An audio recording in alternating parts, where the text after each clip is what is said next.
काश बेटा मैं तेरा समय चुरा पाती। घड़ी में रात के करीब 1 बज रहे। बूढ़ी माँ की आंखों में जितनी नींद थी उससे ज्यादा अपने बेटे के लिए चिंता भी थी। उसी बेटे की चिंता जो अक्सर अपने काम के चलते रात को देर से आया करता था। माँ तो माँ होती है, ये जानते हुए कि बेटा देर से भले ही आता है लेकिन भूखा नहीं रहता। किसी पार्टी में या फिर खुद से ऑफिस में ही खाना खा लेता है, फिर भी बिना उसके घर पहुँचे अन्न का एक भी दाना अपने पेट में नहीं डालती थी, इस उम्मीद में कि खाने के टेबल पर ही अपने बेटे के साथ थोड़ा समय बिता सके और अपने अकेलेपन को दूर कर सके। अकेलापन इसलिए क्योंकि इकलौता बेटा था। दुनिया को 4 साल पहले ही अलविदा कर चुके उसके पति, जिनके बाद बेटे ने उनका कारोबार अच्छे से संभाल लिया और दिन और रात का ज्यादातर समय बाहर ही बिताने लगा। एक काम वाली बाई सुधा थी जिससे वो थोड़ी बातें कर लिया करती, लेकिन वो बेचारी भी क्या करती, उसे और जगहों पर भी काम पर जाना होता, इसलिए वो भी उन्हें ज्यादा समय नहीं दे पाती। अब रात के 2 बज चुके थे। माँ अभी भी बेटे का इंतजार कर रही थी कि तभी दरवाजे की बेल बजी। माँ तुरंत उठी और जल्दी से दरवाजा खोला। बेटा फट से घर के अंदर घुस गया। माँ ने उसे डांटते हुए कहा, आज फिर से लेट।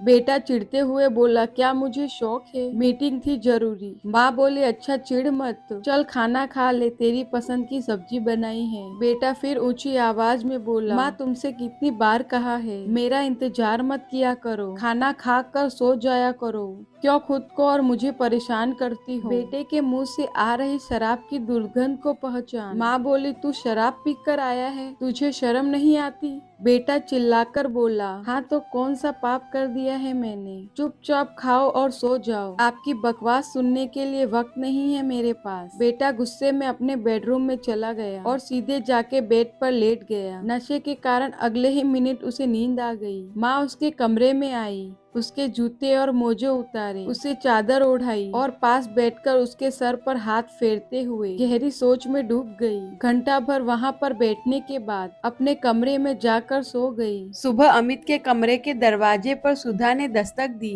नींद में ही बेटे ने पूछा, कौन है? सुधा बोली, मैं हूँ मालिक, कमरे में झाड़ू लगाना है। अमित बिना आंखें खोले ही बोला, ठीक है, सफाई करके दरवाजा बंद करके जाना। सुधा अपने काम में लग गई। झाड़ू मारते मारते सुधा की नजर बेड के नीचे पड़े वॉलेट पर पड़ी, जिसमें कि कुछ जरूरी कार्ड के साथ ही कई नगद रुपए भी थे।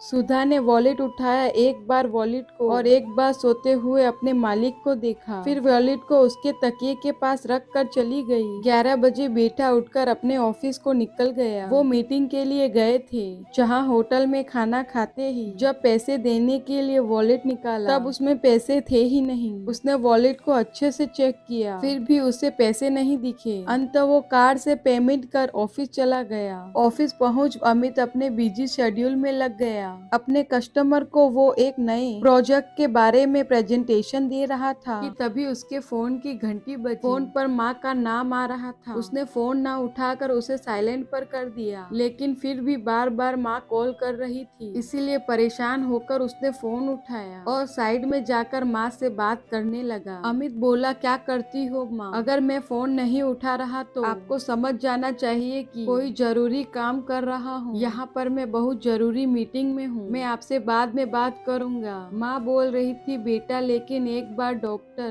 पर अमित ने बिना उसकी बात पूरी सुने फोन कट कर दिया और फिर से अपने काम में लग गया। माँ को जैसे ऐसे बर्ताव की आदत पड़ चुकी थी, फिर भी उसके चेहरे पर दुख साफ देखा जा सकता था। माँ ने सुधा को आवाज लगाई और बोली, बेटा थोड़ा रजाई तो ओढ़ा देना, सुबह से बहुत ठंड लग रही है मुझे। सुधा ने माँ को रजाई ओढ़ाई और थोड़ी देर तक उनके पैर दबाती रही। फिर जब सुधा जाने लगी तो पूछा, आपको और कुछ चाहिए माँ जी? माँ हिचकिचाते हुए बोली, बेटा मैं जानती हूँ तुम कई और जगहों पर काम करती हो, लेकिन क्या थोड़ी देर और यहाँ बैठकर मुझसे बात कर सकती हो? सुधा बोली, हाँ माँ जी, क्यों नहीं। वो वहीं पर बैठकर माँ से बात करने लगी। अगले दिन अमित का पार्सल आया। डिलीवरी बॉय को पैसे देते समय अमित ने अपना वॉलेट खोला पर पाया इस बार भी वॉलेट में पैसे नहीं हैं। बेटे ने यूपीआई यूपीआई से डिलीवरी को पेमेंट कर दिया। माँ के पास जाकर बेटा गुस्से से कहने लगा, देखो माँ, इस बार को लेकर यह चौथी बार हो गया है कि मेरे वॉलेट में एक भी रुपया नहीं है। मैं कहता हूँ यह सुधा पक्की चोर है। माँ बोली, सुधा ऐसा नहीं कर सकती,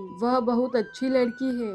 अमित बोला, उसने तुम्हारे पैर दबाकर और तुम्हारे साथ चिकनी चुपड़ी बातें करके तुम्हें अपने जाल में फंसा लिया है, इसीलिए तुम्हें वो अच्छी ही नजर आएगी। आज तुम्हारे सामने दूध का दूध और पानी का पानी कर देता हूँ, कहकर अमित ने सुधा को आवाज लगाई और वहाँ पर आने के लिए कहा। मालिक की इतनी ऊंची आवाज सुनकर सुधा दौड़ती हुई वहाँ पर आ गई। उसने तुरंत सुधा पर आरोप लगाते हुए कहा, अगर तुम्हें किसी चीज की या पैसों की जरूरत थी तो मुझसे कह दिया होता, मैं तुम्हें दे देता। चोरी करने की क्या जरूरत थी? सुधा को पहले कुछ समझ में नहीं आया, फिर जब वह समझ पाई कि उसको चोर कहा जा रहा है, तब वह बोली, मैंने ऐसा कुछ भी नहीं किया है मालिक। अच्छा तो पुलिस बुला लेता हूँ, वही अब सच सामने लाएगी, अमित ने गुस्से से कहा।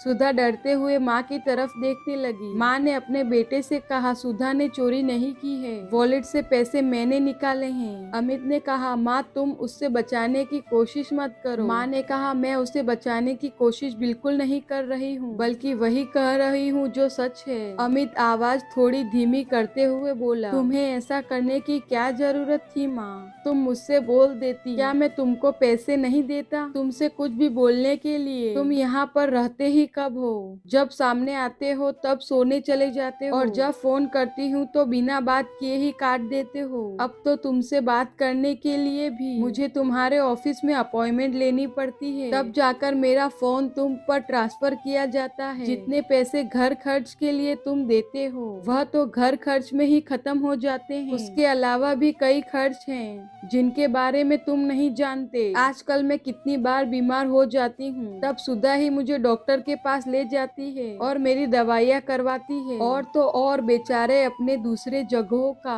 काम छोड़कर मेरे कहने पर मेरे साथ समय बिताती है, जिससे मेरा अकेलापन थोड़ा कम हो पाता है। तो मेरा भी फर्ज बनता है मैं उसकी एक्स्ट्रा सर्विस के लिए एक्स्ट्रा पैसे दूं।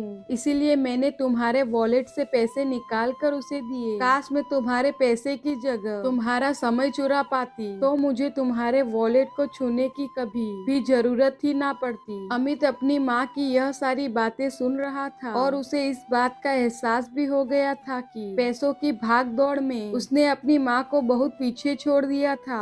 अमित ने अपनी माँ से माफी मांगते हुए कहा, देखो माँ, मैं समझ गया हूँ कि मैं बहुत गलत बर्ताव कर रहा था आपसे। अब तक जो हो गया मैं उसे तो नहीं बदल सकता, लेकिन इतना वादा कर सकता हूँ कि अब आगे से आपके लिए वक्त जरूर निकाला करूँगा। हमें कामयाबी और पैसों के पीछे इतना नहीं दौड़ना चाहिए कि हमारे अपने हमसे इतने दूर हो जाएं कि फिर हम उनसे कभी मिल ही ना पाएं। हम बड़े हो रहे हैं, यह याद रखने की जरूरत है, लेकिन यह भूलना नहीं चाहिए हमारे बड़े अब बूढ़े हो रहे हैं और अब उनको हमारी जरूरत ज्यादा है।